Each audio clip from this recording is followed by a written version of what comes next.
You mentioned earlier in the introduction the number of elections that are taking place this year. Most importantly, I suppose, the presidential election in the USA, but also our own general election. And do you think that both these events are going to be exploited by those who would do us harm through the various mechanisms that we've just been discussing? I think 100% they're being exploited as we speak, and they're going to be exploited. And yes, we've got the US election in November. We're already seeing the information operation going around that, and we're seeing a number of statements that are going in to try and continue to create a hiatus in the US decision-making environment around the competence of Joe Biden as president, around the status of the southern border and how that's affected, and that's linked to aid to Ukraine and to Israel. And we're seeing, a number of other internal political issues inside the United States being influenced through information. But the number of elections this year, it is significant, and there are other big countries and big players in it. We've got next month we've got the Russian presidential elections. Now, arguably, that's a foregone conclusion. We know who's going to win, and we just don't know by how much. But what we will see in the information sphere is a different amount and different style of information being put out towards the Russian domestic audience pre-election, so Putin can get his bigger majority by fair means or foul. And then after that, I think we're going to see a sea shift in what's going on, where he then says, "You've now given me the mandate to do even more," and we'll start to bring out some of the truths that there are around Ukraine to enable them to call up more people and get the defence industrial base working harder.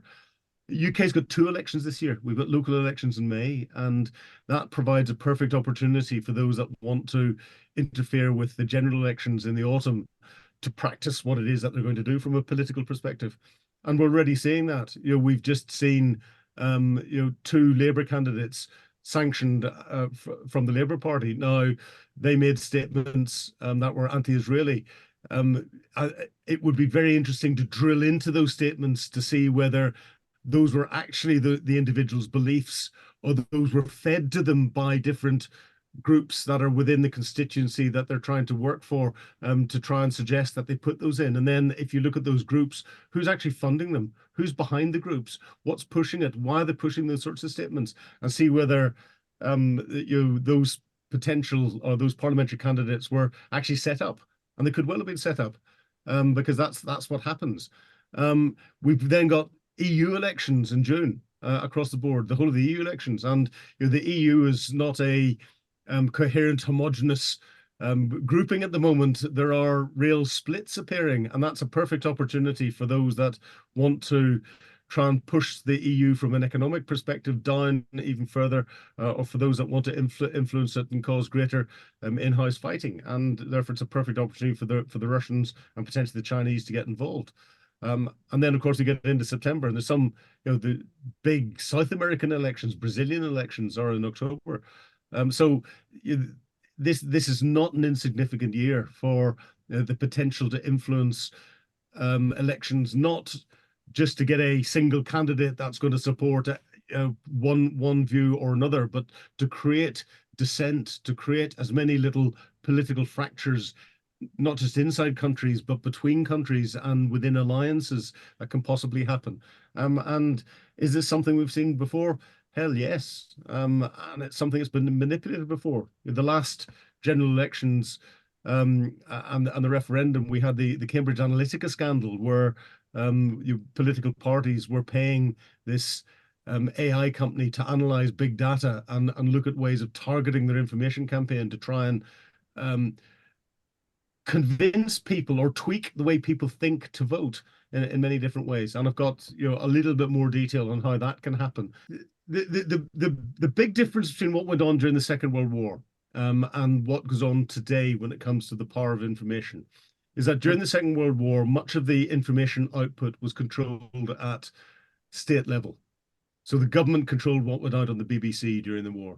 the government censorship controlled what went into the newspapers or what didn't go into the newspapers. So it made it easy for government to put propaganda in there, to put disinformation in there, to try and mislead, but with a military or political intent behind it. However, today, and I'm holding up my mobile phone, today we're connected. Everyone is connected. I could write a tweet that I know will get to a government minister instantaneously, and I know that that government minister will probably reply to me. Now, during the Second World War, to get to a government minister, you would have to write your letter, type it. It would go in the post. It would go to the outer office. The outer office would act as a gatekeeper and read it and decide whether there'd be any action to it. And very often it would go on file 13 in the bin. But if it needed to go through, it would go through a series of levels before getting to a key decision maker with a briefing attached to it and a suggested reply, and that reply would come out. Now I can get an instantaneous reply from a decision maker at that level. And the amount of information that's flying around, that's who I can interact with. If you look at what's going around in all the different social media platforms, from YouTube to LinkedIn to TikTok to X, or Twitter as I still call it, to everything else that's out there, the messaging is very short. There's very little substance to it. It's designed to elicit emotional response. Now, that emotional response is designed to cause us as human beings to react in a certain way. What if you can control that emotional response? What if someone can deliberately work out how to target you or your friends with a message in a certain way that you're going to make yourself or one of your friends respond in a different way? Is that possible? And the unfortunate answer is yes. There's some very good research on manipulative marketing. I've got a blog on my Grey Hair Media website called Hacking Your Serotonin. The manipulative marketing looks at how you can take the marketing principles and start to apply those to influence the way people think. And if someone turns around and says, as they often do to me, "Oh, I will never be influenced by this," those of us of a certain age, if I say in advert terms, "hands that do dishes," you'll automatically think of a specific washing up liquid. Or if I played a tune and struck a match up, you'd start to think of a certain brand of cigar. Or another tune with a little boy pushing a bicycle, you think of a loaf of bread and a certain bread maker. Now that's manipulative marketing. You immediately are associating something that is in your brain. That the music for the cigar, the little boy going up the hill with the music, makes you feel good. It gives you that cozy feeling. All of a sudden you're manipulating the way your brain's working. Now you take manipulative marketing techniques, and you take the access to big data, and you take what big data can gain from people's social media profiles. And even if you're not in social media, your friends will be, your relatives will be, and all the rest of it. So you will know generally the groups as to how people where people are operating in. You can work out their socioeconomic background. You can work out what their beliefs are. You can work out what makes them tick, what doesn't make them tick. You can work out where they're sitting on the fence politically or with other decisions, and find out ways of trying to push you off the fence one way or the other by combining the two together, by targeting stuff that you're reading on your mobile device through all these social media platforms. And that's targeted in a way that will affect, there are 4 hormones called the feel-good hormones. They're called serotonin, oxytocin, endorphins, and dopamine. And those are what control your behavior and how you feel and how you think and everything else. And if you get a good picture that comes out with some nice music, it can relax you. It can change the balance of those hormones. And that's what it's all about. You take that into manipulating the way people think from a political perspective. And, again, you can trigger anger, or you can trigger joy, or you can trigger happiness by targeting different things at different people. Our interconnectivity allows those that want to influence us to get down to a level of fidelity of being able to target not just groups of people, but now individuals. And we bring in our the generative artificial intelligence through ChatGPT and everything else now that increases that power by another factor.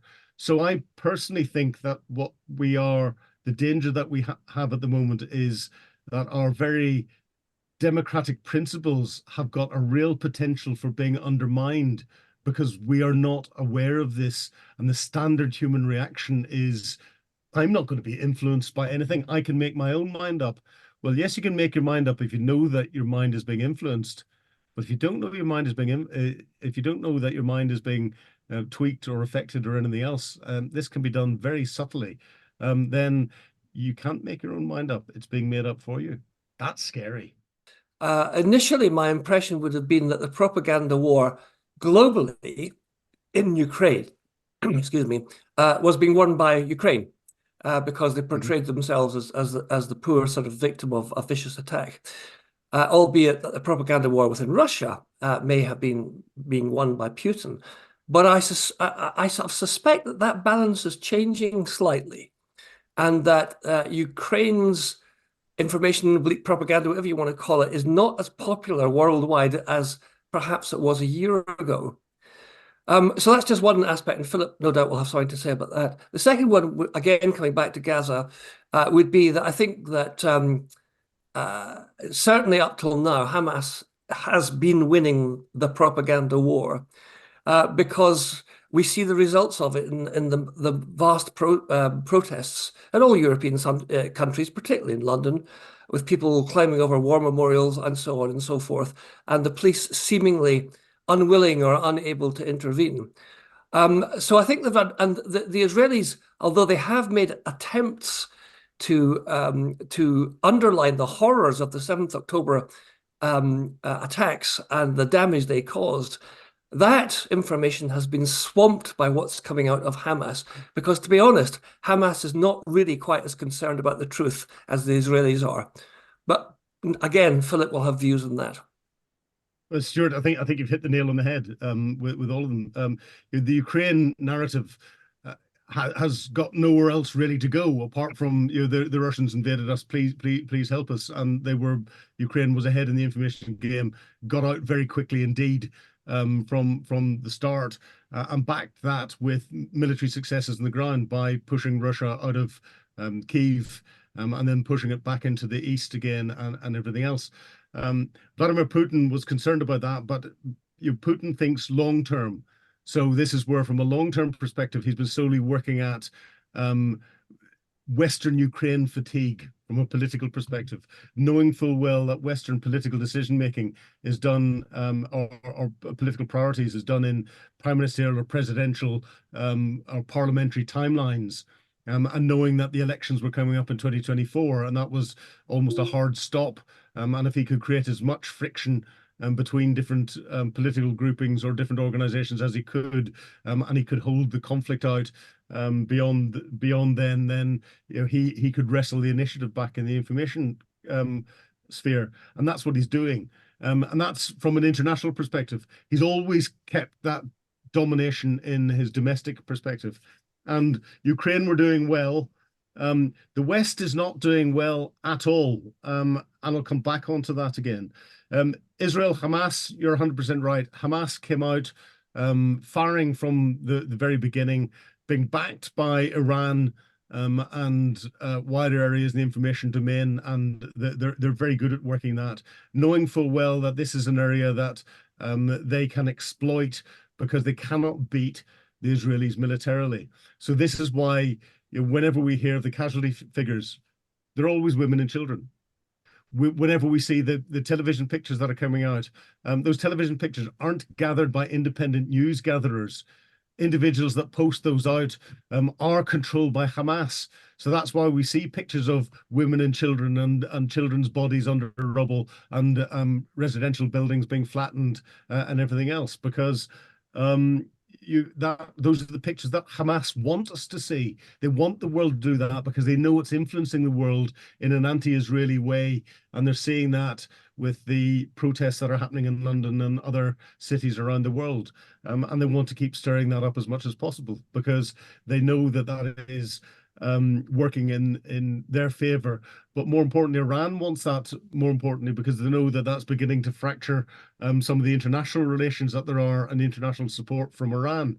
Oh, and surprise, surprise, Iran's linked to Russia's linked to North Korea through supply of ammunition. This suits Vladimir Putin even more because it's got Ukraine off the front page headlines in many of the papers. So the Ukrainian truth can't keep coming out as to what's happening. So it's hurting the Ukrainian information campaign. And there's one other area that I'll expand onto, and you sort of touched on it and said it's all gone away. But actually, if we look at what's going on in Northern Ireland and stuff at the moment, we can see this writ large in many cases. And some of the examples in that, we look at the statements that come out from a lot of those that are associated with the Republican movement, and those statements with regard to how the security forces operated during the time of the Troubles. And if you're reading their narrative, every issue that there was caused by murderous gangs of British soldiers and police officers going around into Republican areas and just murdering everyone willy-nilly, and there was never, there's no other blame on any other side, and these poor IRA people were just protecting their communities. That's the narrative that's coming out at the moment. And then we see the First Minister in Northern Ireland turning around and saying that we're now on a clear path to a united Ireland. Well, if we read the detail behind it and you look at it, yes, there were one or two incidents where the British Army or the RUC got involved where it is highly questionable as to whether the casualties were justified for the actions that were carried out. And it's a shame that that wasn't properly investigated and prosecuted at the time, because history's allowed it to fall into the propaganda stakes in what's going on. But if we look at something that is current, and it's the Sinn Féin claim that we're not, because there's now a Sinn Féin First Minister, we're on a clear path to United Ireland. If you read the wording in the Good Friday Agreement, the wording in the Good Friday Agreement couldn't be clearer. It requires there to be a majority of the population of Northern Ireland who agree to a united Ireland. And everyone's saying, but Sinn Féin has got the majority, therefore we're on path to that. No, they're a majority in a parliament, in a political party election. And if you add up all of the votes that Sinn Féin got in the last local election, and you tend to get a bigger turnout for the left-leaning parties in local elections, and add up all of those who had a United Ireland or nationalist view, they got 335,000 votes. The registered number of voters in Northern Ireland is 1.36 million, and therefore that puts Sinn Féin 25% under the numbers that they'd need to get a 51% majority, and therefore they're a long way off. But what are we hearing all the time? Message after message after message, United Ireland is just around the corner. It's just around the corner. It's not. It's a long way off. But they want to keep pushing that message out. They know that they're trying to mislead. This is a disinformation campaign building on the back of the publicity of there being the first Sinn Féin First Leader. I welcome there being a Sinn Féin First Minister in Northern Ireland. I don't see any problems with it whatsoever. But we have to have something that stops our politicians from coming out with disinformation and deliberately trying to influence the way or manipulate through lies. And this is what it is. It's lying, influence the way people think and potentially vote.